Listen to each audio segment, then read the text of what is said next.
Good day, everyone. Good day, my viewers. Today we'll be talking about machine in physics and what is a machine. A machine is a device or tool which allows work to be done easily, which allows work to be done easily. It allows work to be done easily with the application of force or effort to overcome a load or resisting force. Just for example, if you want to transfer a piece of block or a rectangular block from one point to another, that block that you are about to transfer is a load. For you to transfer that block to another position, it requires an effort to overcome that load, which is the resisting force, because the block is trying to resist you from pulling it from the position where it is being stationed. So for you to pull that block out of that area, you must apply a force, which is also the effort that you are putting in for you to transfer that rectangular block that is very heavy to another position. Then in doing such, you try to understand that there are other apparatus or equipment or devices or tools which can help you to transfer that block easily without you using your hands or your own strength to transfer it. Such device that allows you to transfer such block from one point to another is not as machine, because it is done with ease for you to transfer that block. So in another example in doing this is, let's assume you want to transfer that such piece of block or a rectangular block, maybe through a construction building that is being projected at a particular site. And when you're transferring such block with your mere strength, you will get tired. So you can use a lifter, you can use a wheelbarrow to transfer this block with ease. So with that help of that wheelbarrow, the block can be transferred from one point to another. You can also use something like a lift to pull those blocks inside the wheelbarrow. So in doing such, you are also trying to make the work very easier.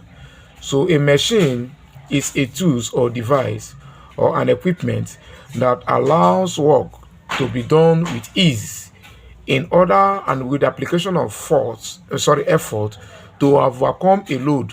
That load is also known as a force, but that force is a resisting force.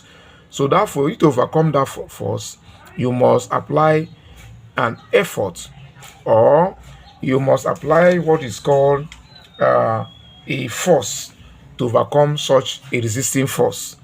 That is what is called a machine. Now we have examples of machines. Examples of machines are the lever, the pulley. You know what the pulley is? Like some of you that used to grind kernel, you crack kernels. You can see that when you crack kernels, that engine is connected to a belt that runs to a particular section of that cracker. Another example of a pulley is that when you're fetching water in the well, there are some equipment that has something like looks like a roller. So effort will be applied in one area, and on such doing, you will transfer a load from a particular point or to another point with ease. You have a plier. A plier is also used to tighten or loose a very strong or solid material that has been attached to a particular point, where on losing it, it becomes become a very big challenge. Another thing is, you also have what is called a nut cracker, what our Asian father and mother uses to crack kernel, uses to break kernel. Breaking kernel, you have a wedge. A wedge, you can also use a wedge to hold a car that is moving on a slopey or a valley point, and also use a wedge to also tear your firewood, to break firewood. You can use the wheel and axle. Wheels and axle in a car, it also helps the wheel of the car. The axle helps the wheel of the cars to rotate. You have what is called a screw jar in lifting a car when you have a flat tire, and so on and so forth. We have so many of them. there are some terms that applies to working of the machines, and these terms are mechanical advantage. Mechanical advantage is the ratio of the load to effort. That means it means that the mechanical advantage is load all over effort. So you can see that mechanical advantage is load. This is load all over effort. So L is the load and E is the effort. So therefore, it can also be work output, or sorry, the output force all over the input force. So the load is the output, the product of what you are doing in the machine. When you are grinding, you are garring your engine, the grinder. You observe that you put in an effort. You try to roll, try to wind the engine. From there, there's a product that will come out, which is the output of what you have been doing. So the load will come out as a result of the effort, which is the input force. So that is what is called mechanical advantage. We also have what is called velocity ratio. Velocity ratio is the ratio of distance moved by the effort and the load. Now, means that the velocity ratio is distance moved by effort A all over distance moved by load. So it is distance moved by the effort all over distance moved by the load. Another thing again we also have there is the efficiency of a machine. The efficiency of a machine is also defined in this regard.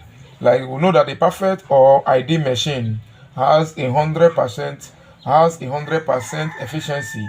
This means that all the work done by the effort is wholly used to overcome the load. But in practical machines, the efficiency is usually less than 100% because of friction in the moving part of the machines. In such practical machines, part of the effort applied is used to overcome frictional force, which are always present. Like frictional force is always present in that regard. So you can say that efficiency is the mechanical advantage all of velocity ratio multiplied by 100%. So you can also say that it's useful work done by the machine all over work put into the machine, or is the load multiplied by distance moved by load, or effort multiplied by distance moved by effort, which is written a mechanical advantage all over what? Velocity ratio. So in this regard, we are going to expatiate more and try to solve some applications in regards to this machine of a thing. So I would like you to keep on viewing our channel for you to see how mechanical advantage, velocity ratio, and efficiency of the machine can be calculated. So let's look at what we have as machines. You can see these are machines. These machines are also called a lever machine. See, like scissors, it's a lever machine. We have a crowbar. Some of you know what a crowbar is. We have a claw hammer, is used in building houses. We also have what is called a plier. A wheelbarrow is also there. You can see wheelbarrow. We have what is called a nut cracker. Used to crack like kernels and other things. So these are many more. We have a pulley. This is a pulley, simple pulley machine. When you watch here, this is a load and this is a roller. This roller here is acting as the pulley here. So you can see it is attached to a fixed point. So this fixed point that is attached, somebody can easily lift up this load by just dragging this rope in this direction. When you drag this rope like this load will go up. When you allow the rope to fall, the load will drop down. So this is called a pulley. So we have so many of them. This is also a pulley. This is an inclined plane. Somebody pushing a drum from the ground to a car. You can see that it's an inclined plane. It's also a machine. So let's stop here.